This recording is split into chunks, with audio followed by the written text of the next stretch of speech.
Hi, folks. Welcome to the show on a Wednesday. How you is? Tomorrow on the show, the great Steve Sweeney. If you guys don't know who that is, if you're a fan of mine, you can thank him for me being a comic. If you don't like me, you can blame him. Just a legend in Boston. It was in a few movies, had small parts in Rodney Dangerfield movie, a few of the Farrelly Brothers movies. But just an absolute legend. He's the reason, literally, that a lot of us in the Boston area got into it. He lived an unbelievably interesting, a party, coke, fucking booze, and still, just one of those guys, sort of a Bill Murray. You can't look at him without laughing, and just born to do this. And so he'll be the guest tomorrow. I think you're going to like that because we have a few stories that you'll find funny, hopefully. I got a colonoscopy coming up. Delicious, as Dallas said. Look at me. Colonoscopy with these glasses when I just fucking put myself in a wheelchair. These things don't even work. I use them to look good. Here we go. What do I got to do here? I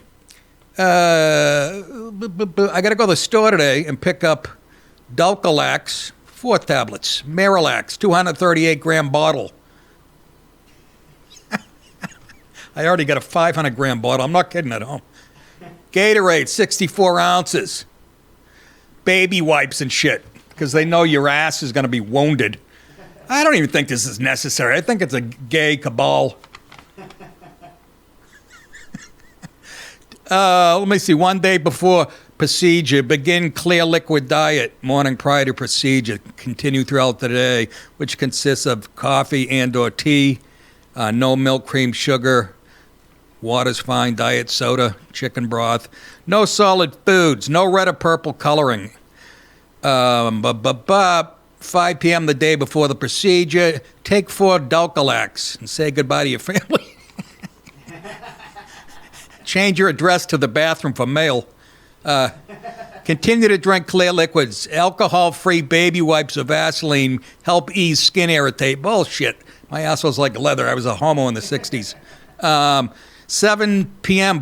day before procedure. Drink your solution. Drink 8-ounce glasses every 15 minutes until half, which is 32 ounces, is consumed. You may continue drinking clear liquids.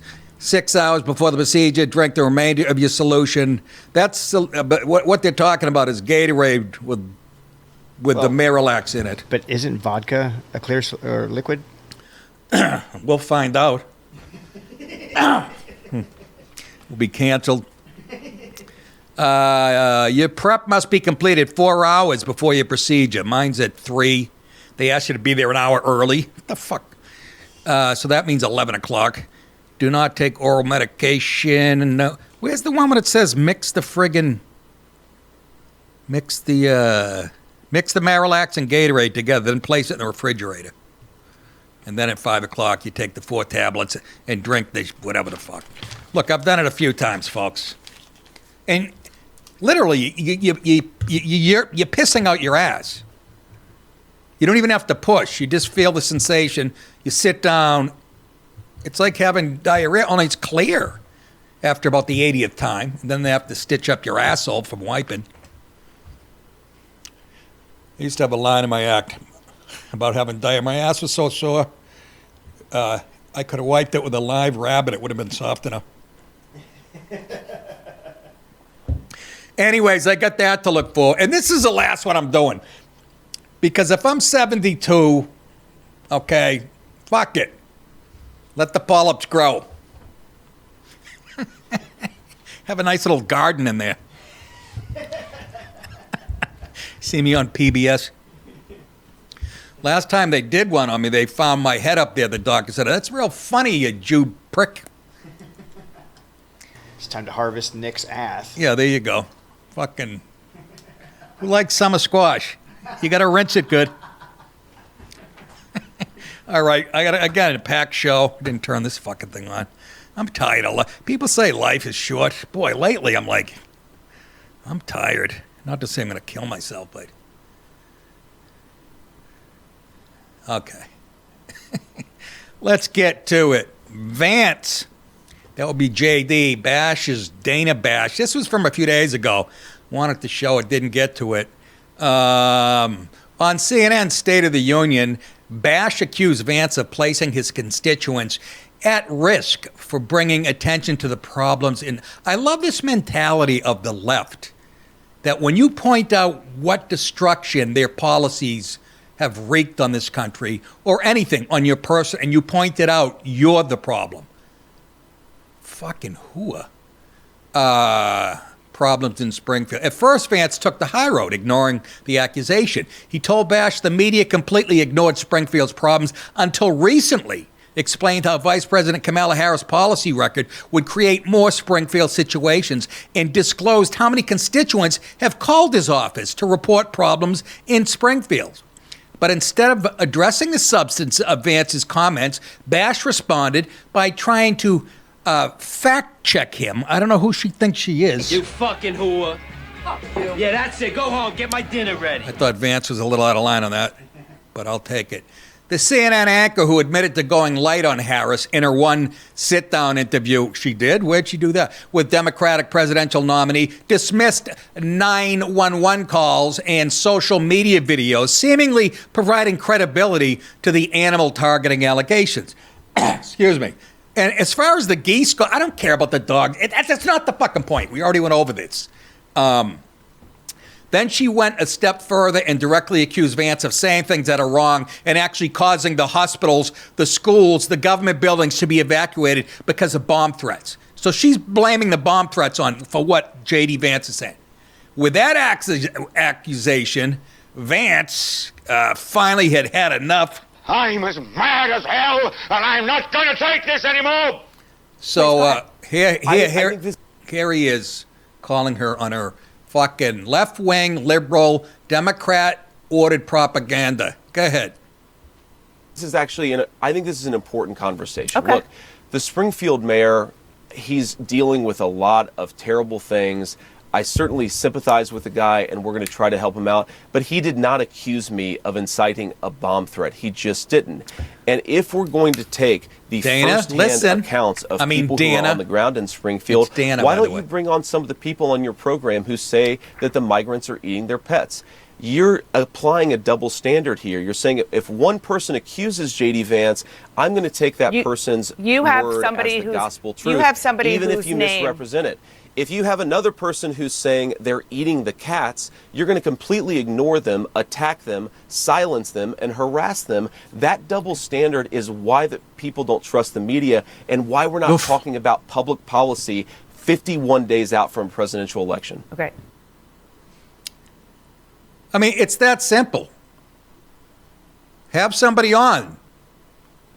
I told him, my brother, I said it yesterday, he lives in Ohio. Sometimes he has to go to Cincinnati, and he has to go, through Springfield or near it. And he says he's been reading for months before all this shit started on the internet about pets going. And my buddy, and again, I said this yesterday, my late great friend, the cop who was in Miami for his career, had to deal with Haitians. And he would tell me crime scenes, and they'd find burnt bones. Anyways, that's how you put it to rest. You have somebody on. Do some journalism. That would take you actually doing some journalism and reporting. I'm sure you could find somebody who saw the guy with the geese, or many people act. Anyways, how anybody votes Democrat? You make me sick. Anyways, let's move the hell on. Might as well stay on the left wing. Cuban meathead crisis. Billionaire entrepreneur and Shark Tank star Mark Cuban said he would be interested in acquiring Rupert Murdoch's Fox News and Elon Musk's X, but there are certain hurdles involved. If I had enough money to do it, which I don't, then don't bring it up. Sounds like Robert Klein when he had a bit. Robert Klein goes, but before I was going to be a comedian, I wanted to, I was going to study medicine, but a few things got in the way. You know, my grades, discipline, math, science. If I had enough money to do it, which I don't, I'd buy it in a heartbeat. Oh, great. If my aunt had a dick, it'd be my uncle, as they say. Cuban sees the purchase of Fox News as a potential answer to what he calls the Fox News generation. Listen to this. God damn it, a group he believes has deviated from their youthful ideals. As opposed to people who watch MSNBC and they're in their 50s and still wear tie-dye T-shirts and have 20 hours a day to fucking protest shit and don't go to work. And what are you fucking talking about? He estimates what? Who gives a fuck what you think? Hey, Nick, good timing. Are you a comedian? He estimates the cost of acquiring Fox News to be around 15 to 20 billion with a B. I don't have 15 to 20 billion in cash sitting around. You don't? You're not Tony Montana? Regarding Musk's social media platform X, which the tech mogul acquired for $44 billion in October of 22, Cuban voiced skepticism about the feasibility of its acquisition. He wouldn't sell it. Cuban also spoke about Musk's vast power and influence, especially through his ownership of X. He says, Twitter gives Musk the ability to connect to the prime minister, the head of every country in the world. He also contended that this grants Musk an unparalleled level of control. I didn't hear you saying that when fucking Jack Dorsey owned it and was working hand in hand with fucking Facebook and all the other tech moguls to throw an election. So shut the fuck up. Go back to your booth at the Mavericks game. Stupid fuck. He literally, wherever his thumb wants to go, he gets to push as hard, meaning you're putting your thumb on the scale. On the other hand, Fox News has been accused of political bias, he said, perpetuating conservative views and misleading its audience on important issues like science and the COVID-19 pandemic. He's a fag. Really? Really? That's fucking odd. Because if you worked at Fox News, and I know this firsthand, you had to get a mandatory vaccination. So whose side are you on? What are you talking about?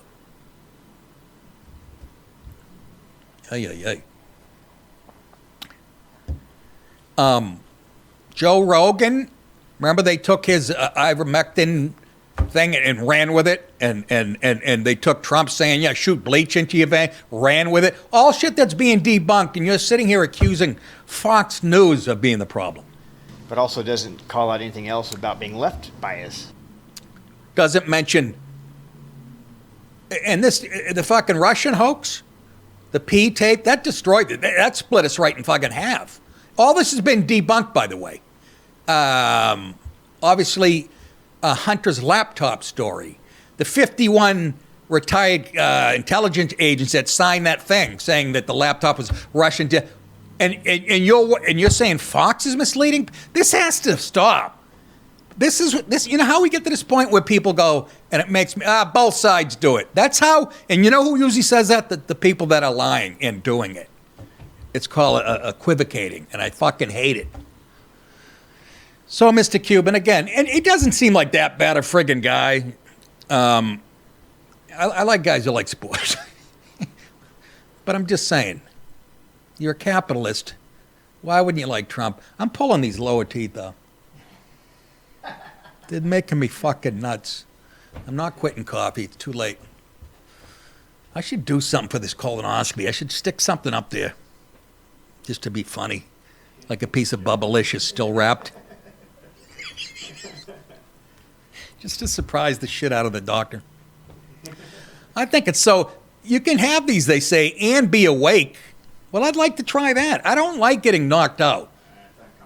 Well, they say, and I don't know if this is true or not, it's the closest you are to being dead when you're unconscious like that. It slows everything down, I guess. I actually Googled, and I've already had a few of these. I used to get them every 2 years. It felt kind of fun.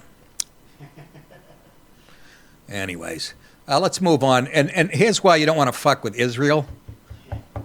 This story made me laugh and cry. Not cry because I was sad and laughing so hard I cried. Paging Allah, good one, fella. Hezbollah militants all across Lebanon and parts of Syria received a message that appeared to be sent by the group's leadership to their new pager at 3:30 in the afternoon. But in reality, the fake message was the trigger that set off explosives hidden in the pagers, officials told the New York Times. Fuck. Oh my God. Those were some tough Jews. Apparently. There's a testicle from one of the Palestinian. The message triggered the batteries inside the pagers to overheat and ignite the explosives, source told Sky News Arabia. Welcome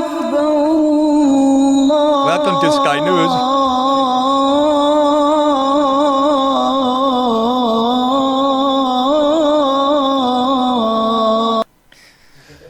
The pagers, which were allegedly rigged with explosives by the Israeli spy agency Mossad, beeped for several seconds before they exploded, the officials told me.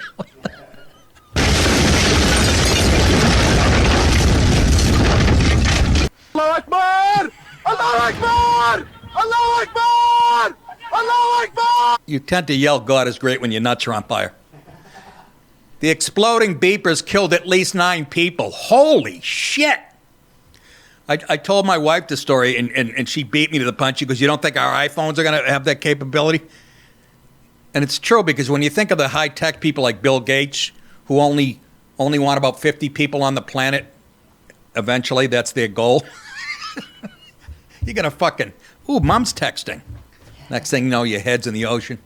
The exploding beepers killed at least 9 people. But they're not people.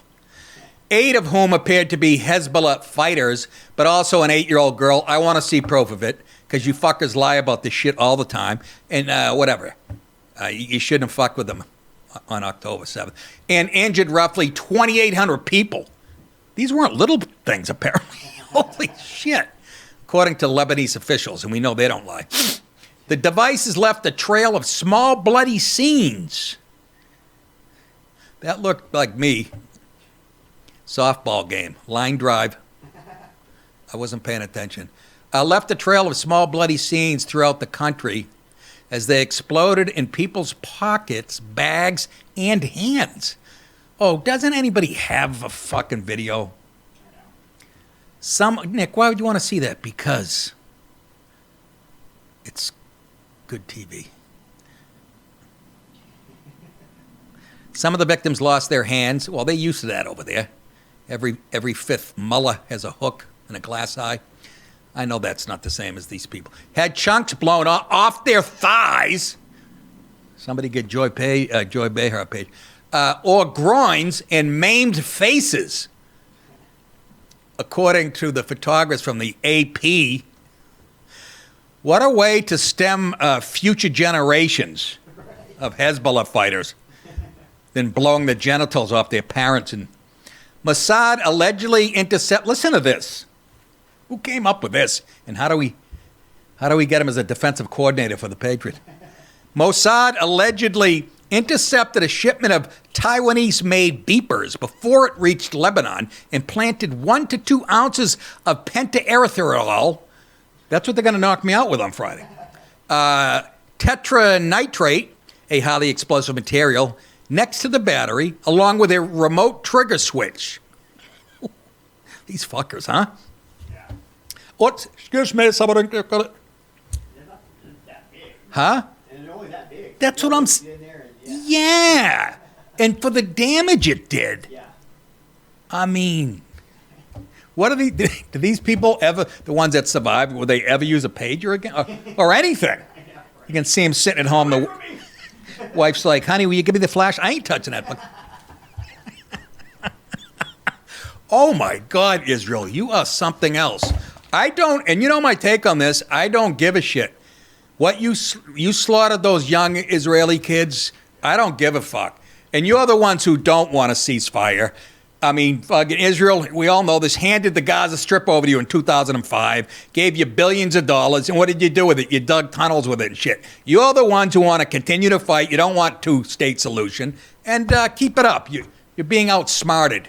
Sorry to take a side on that. Hey, folks, for those of you right now watching this show, stick around for the second half of the show. The rest of you should go to nickdip.com and sign up for Mug Club. That's how you get this whole show. That's You'll get Steven Crowder's full show, which is worth it in itself, and that's no bullshit. Alex Jones pops in every other Friday, or to Brian Callen, a whole bunch of, for the money, honestly. And they break national stories, his undercover team, and it's funny as hell. They have a wardrobe like it's NBC Studios. It's fucking, the operation is insane. And you talk about speaking truth to power, that's what that show does. He literally has on people and breaks stories that have to be reported on major networks. And listen to this. The last time I was there, we were streaming the debate, right? Trump and Kamala. 300,000 people at one point were watching. Think about that. Let that set in. Here's my dates, by the way. If you're at nickdip.com, you click on the tour button. September 27th, that's a week from this Friday. I'll be at Wise Guys, Jordan Landing, Utah. I believe it's sold out. There was only 12 tickets left, so check out. Good luck to you on that. And then the next two nights, September 28, 29, I'll be at Skankfest, which is a lot of fun, I hear, in Las Vegas. So I hope to see you guys there. And we got a new one. I guess, Dallas, what happened today? They're on sale now. They're on sale. The venue put them on sale, right? I think that's what. Yeah. Where did they go? Ticketmaster? All the links will be in the... Oh, in my website. Yeah. Right? Website, yep. Go to my website. November 9th, you can. They went on sale today, I guess. Bridgeview Center Theater in Ottumwa, Iowa. I haven't ever been there. Looks like a beautiful theater, and I got to be honest, I'm excited about that. Anyways, for those of you sticking around with the second half of the show, we're going to give you another update on the guy that tried to shoot Trump on the golf course, Ryan Ruth. Apparently, they invaded his home, the FBI and shit, in Hawaii, and they got some interesting footage. Also, we'll show you more lying from the media, malicious lies about Springfield, Ohio, and all the hoaxes that went on. And they haven't apologized for being wrong on any of it. So stick around for that. Hi, good night, everybody.